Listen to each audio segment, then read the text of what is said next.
Welcome to the channel दोस्तों। तो कैसे हैं आप लोग? आशा करते हैं कि आप लोग अच्छे होंगे, मस्त होंगे। दोस्तों आज हम लोग इस वीडियो में दोस्तों आपको बताएंगे कि आखिर जो आप लोग का परीक्षा हुए थे, बिहार टीचर का एग्ज़ाम जो हुए हैं, खास करके जो पीआरटी लेवल का 24 तारीख का फर्स्ट शिफ्ट का दोस्तों, इसका हम लोग एनालिसिस करने वाले हैं। और सबसे पहले वीडियो स्टार्ट करने से पहले आप लोगों से थोड़ा क्षमा मांगना चाहता हूं, क्योंकि ये वीडियो बनाने में दोस्तों हम लोग का लास्ट वीडियो जो आया था वो 10 दिन का गैप हो गया है, क्योंकि इससे पहले थोड़ा सा घर पे काम वगैरह चल रहा था, शादी ब्याह का काम चल रहा था, तो उसी में थोड़ा सा हम बिजी थे। इसीलिए आप लोग का मतलब रेगुलर वीडियो हम नहीं ला पाए। लेकिन कोई बात नहीं, जितना हम आप पढ़ा दिए थे वो बहुत ही आप लोग के लिए फ़ायदेमंद होगा। तथा आज इस वीडियो में हम लोग देखेंगे कि आखिर जो आप लोग का एग्ज़ाम हुआ दोस्तों खास करके जो 24 तारीख के एग्ज़ाम हुआ मॉर्निंग शिफ्ट का, इसमें क्वेश्चन कहाँ से पूछे गए हैं। बहुत सारे लोगों का कहना है कि क्वेश्चन बहुत टफ आ गए, तो क्या सच में क्वेश्चन टफ आए थे?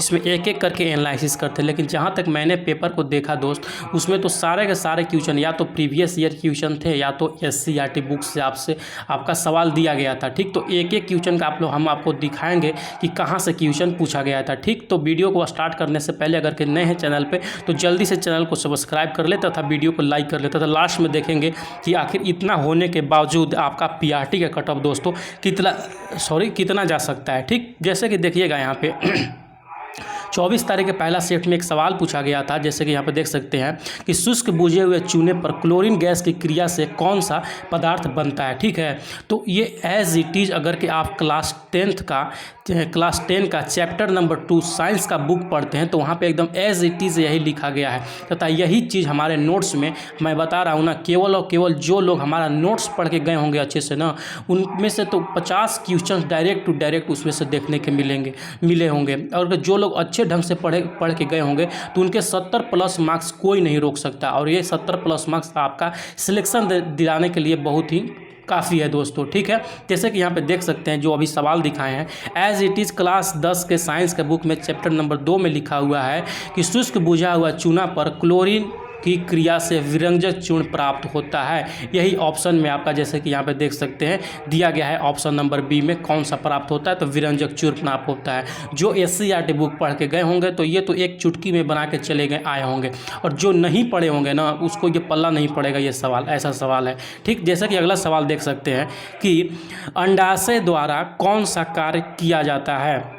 यानी कि जो अंडाशय होता है, अंडाशय किस में होता है? वो स्त्री में होता है। और स्त्री हार्मोन इसमें से कौन सा है? तो वो हार्मोन आपका एस्ट्रोजन है। ये प्रीवियस ईयर क्वेश्चन है, जैसे कि यहाँ पे देख सकते हैं ये सारा क्वेश्चन मैंने आप लोगों को कराया होगा साइंस का। ये जो है ये जाके वहाँ पे देख सकते हैं ये क्वेश्चन, जो कौन सा इसमें सेक्स हार्मोन है जो स्त्रियों में महिला पाया जाता है, वो है टेस्टोस्टेरोन। ये भी पढ़ाया है। तो ये क्या है? BPSC के प्रीवियस ईयर क्वेश्चन, जैसे कि देख सकते हैं 2020 में पूछा गया है दोस्त। ठीक है, इसमें हम सारा का सारा जितना भी मतलब साइंस का सवाल पूछा गया केवल उसको इंक्लूड किए हैं। अभी थोड़ा टाइम नहीं मिल पा रहा है, इसीलिए सारा का नहीं बना पा रहे हैं। लेकिन 2-4-5 दिन के बाद में एक एक क्वेश्चन का आप लोगों को दिखाएंगे कि कहाँ कहाँ से क्वेश्चन आया था। अब देखिए अगला क्वेश्चन ये है कि मिट्टी के तेल के बर्तन में बर्फ़ का एक टुकड़ा डाला जाता है, तो बर्फ़ के पिघलने पर मिट्टी की तेल की सतह क्या होगा। ठीक, ये जैसे कि आप लोग देख लिए होंगे।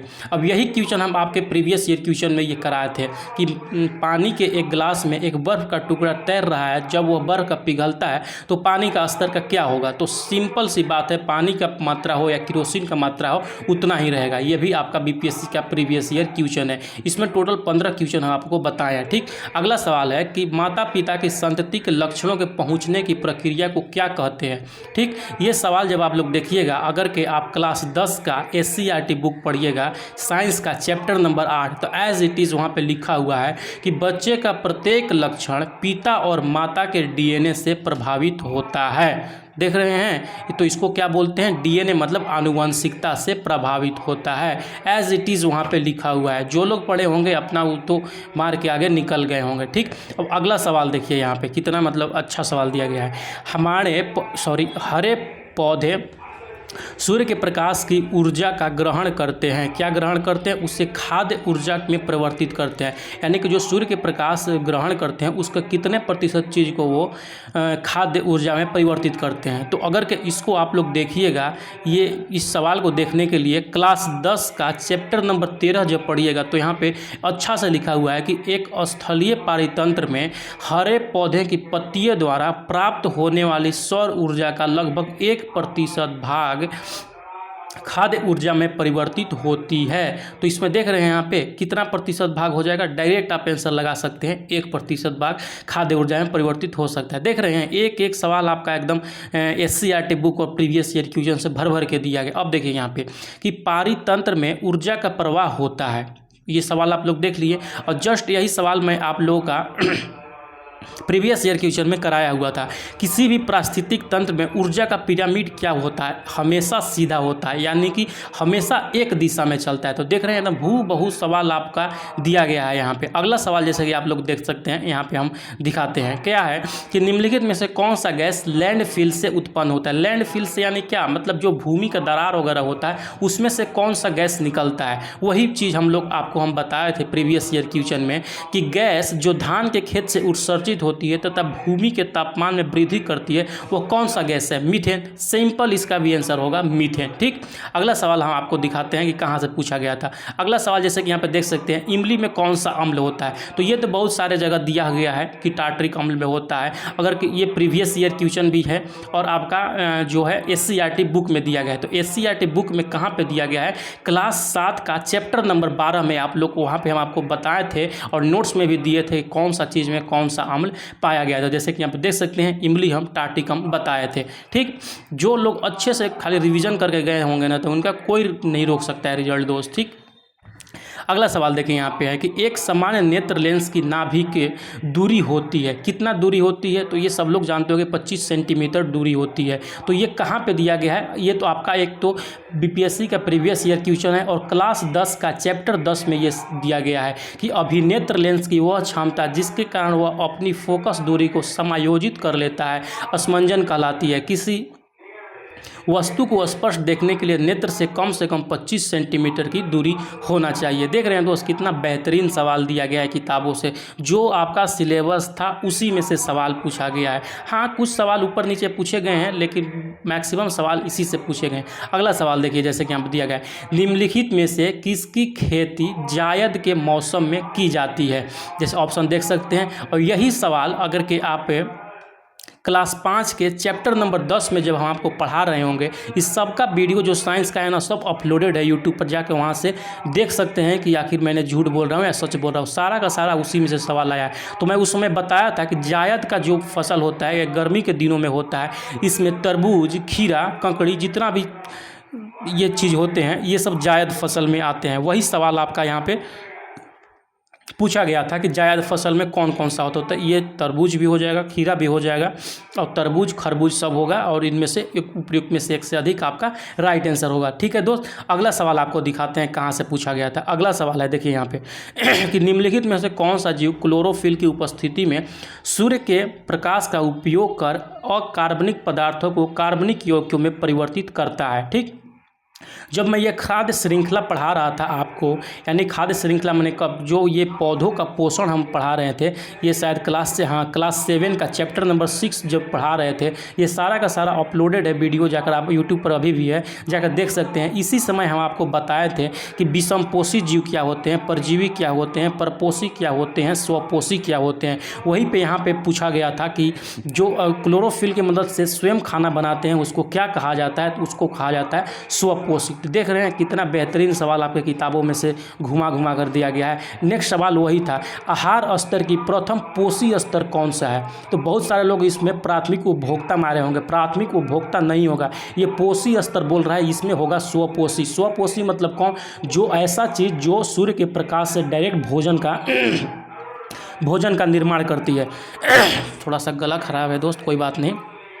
तो इसमें जैसे पेड़ पौधे हो गए जो वो खाद्य श्रृंखला का प्रथम स्तर आते हैं उसको बोलते हैं स्वपोषी। आप लोग ये चीज़ को याद रखे होंगे। ये EVS का जो है हम जब करा रहे थे तो EVS के प्रीवियस ईयर क्वेश्चन में ये भी हम बताए हुए थे। ठीक, अगला सवाल जैसे कि यहाँ पे देख सकते हैं, ये जो हम 400 क्वेश्चन आप लोगों को करंट अफेयर के कराए थे उसमें से डायरेक्ट क्वेश्चन 2-4 क्वेश्चन आप लोग को देखने को मिल गए थे। जैसे कि ये क्वेश्चन था कि ट्विटर के नए कार्यकारी अध्यक्ष कौन बनाए गए थे। तो जो हम बताए थे उस समय लिंडा याकारिनो को बनाए गए थे। है। जैसे कि हम देख सकते हैं यहाँ पे हम स्क्रीनशॉट भी आप लोगों के लिए अब ऐड कर दिए हैं। 286 नंबर क्वेश्चन है कि ट्विटर का नया सीईओ किसे नियुक्त किया गया, लिंडा याकारिनो। जैसे ये जो इसका वीडियो है 400 मोस्ट इंपॉर्टेंट करंट अफेयर का, ये अपलोडेड है, जाके वहाँ से भी देख सकते हैं, हम आपको बताए थे कि नहीं। वैसे ही ये भी जो था अगला सवाल जो था यहाँ पे, अंतर्राष्ट्रीय बुकर पुरस्कार 2023 कब दिया गया, मतलब किसको दिया गया, ये भी हमारा जो नोट्स दिए थे 400 मोस्ट इंपॉर्टेंट का, उसमें ये आया हुआ था। तो जिसका राइट आंसर हो जाएगा जॉर्जी गोस्पोडिनो को। ठीक, अगला सवाल की तरफ बढ़ते हैं। अगला सवाल जैसे कि यहाँ पर देख सकते हैं, मैंने 2 क्लास आप लोगों का मैथ का लिया था, उसी में से एक सवाल ये पूछा गया था जो कि हम आप लोग को बताए हुए थे कि ये दोनों जब ऐसा हमारा डायग्राम बनता है तो किस तरह से इसको निकालते हैं। ठीक, तो वहाँ से भी एक सवाल आया था मैथ का। तो देखिए मैथ में क्या था ना, मैथ में लगभग आपका 30 क्वेश्चन दिए हुए थे, 30 में से 25 क्वेश्चन ईजिली करने वाले क्वेश्चन थे। हाँ, लेकिन थोड़ा सावधानी पूर्वक करते तो 25 क्वेश्चन करने वाले थे, क्योंकि बहुत सारे जो ऑप्शंस थे उसमें से 2-2 आंसर आ रहे थे। बहुत सारे लोगों ने क्या किया, एक आंसर आ रहा था उसको मारकर आगे बढ़ गया, जब बाद में चेक किए तो ऑप्शन नंबर ए भी आ रहा था, यानी कि 2-2 ऑप्शंस का आंसर हो रहा था। उस तरह से गलती होगा, लेकिन नहीं तो क्वेश्चन का लेवल बहुत ही अच्छा था, आप लोगों को करने लायक था। ठीक, अगला सवाल की तरफ देखते हैं। अगला सवाल जैसे कि यहाँ पे देख सकते हैं कि आकार और ताप माप में समानता के कारण किस ग्रह को पृथ्वी का जुड़वां ग्रह माना जाता है। ये भी सवाल जब हम पढ़ा रहे थे क्लास 8 का चैप्टर नंबर 13 तो बहुत ही अच्छे ढंग से इसको बताया हुआ था। ठीक, अगला सवाल जैसे कि यहाँ पे है कि निम्नलिखित में से कौन सा पारितंत्र का संगठक है। क्लास 10 का चैप्टर नंबर 13 जब पढ़ा रहे थे उस समय हमारा पर्यावरण शायद नाम है चैप्टर का, जब पढ़ा रहे थे उसमें बहुत अच्छे तरह से बता रहे थे कि पारितंत्र के अंदर हर एक चीज़ आ जाता है, जिसमें जंतु हो, पादप हो या सूक्ष्म जीव हो, सारा का सारा चीज़ हमारा पारितंत्र में आता है। तो देख रहे हैं कितने बेहतरीन सवाल दिए गए हैं आपके क्वेश्चन से ही, लेकिन फिर भी लोग नहीं करके आए हैं। अगला सवाल था कि किसके नेतृत्व में चिपको आंदोलन की मतलब मजबूती मिली, वो था सुंदरलाल बहुगुणा। ये प्रीवियस ईयर क्वेश्चन है, जो मैंने कराया है आपको कि चिपको आंदोलन का नेता कौन थे, सुंदरलाल बहुगुणा थे, ऑप्शन नंबर सी। जब ये हम ईवीएस का आपका प्रीवियस ईयर क्वेश्चन करा रहे थे तो देख रहे हैं कितने बेहतरीन सवाल आप लोगों को देखने को मिले। मैक्सिमम सवाल दोस्तों प्रीवियस ईयर क्वेश्चन थे और आपका SCERT बुक से थे, आप लोग याद रखिएगा। ठीक, तो ये था जो सारा का सारा PRT का था, जो 24 तारीख के फर्स्ट शिफ्ट में एग्ज़ाम हुए थे। तो अब जान लेते हैं कि हमारा जो है दोस्तों कट ऑफ क्या रहने वाला है, आखिर इतना रहने के बाद भी सवाल, इस तरह के सवाल भी। तो पहली बात तो आप लोग को अब बहुत ज़्यादा मतलब 90% चांस है कि जो भी बीएड वाले कैंडिडेट है वो PRT से बाहर होने ही वाले हैं, क्योंकि आपको पता होगा कि BPSC बहुत ही जल्द आपका फॉर्म जो करेक्शन का है उसका लिंक देने वाली है कि जो भी लोग बीएड और DLED दोनों किए हुए हैं अपना DLED वहाँ पे अपडेट कर सकते हैं। तो आप लोग मैक्स चांस है कि बीएड को PRT का रिजल्ट नहीं दिया जाएगा। उसके बाद अगर के हम कट ऑफ देखते हैं DLED के ऊपर, तो जिनके भी जनरल से हो या किसी से भी हो, अगर के 60+ मार्क्स आपके बन रहे हैं, फिर से बता देता हूँ, जनरल में अगर के आपके 60+ मार्क्स बन रहे हैं तो आप बहुत ही सेफ में हैं, क्योंकि बहुत सारे लोगों को मैंने देखा हूँ उन लोग का एग्ज़ाम सही से नहीं गया, लोगों को 50 नंबर लाने में हालत ख़राब हो गए हैं।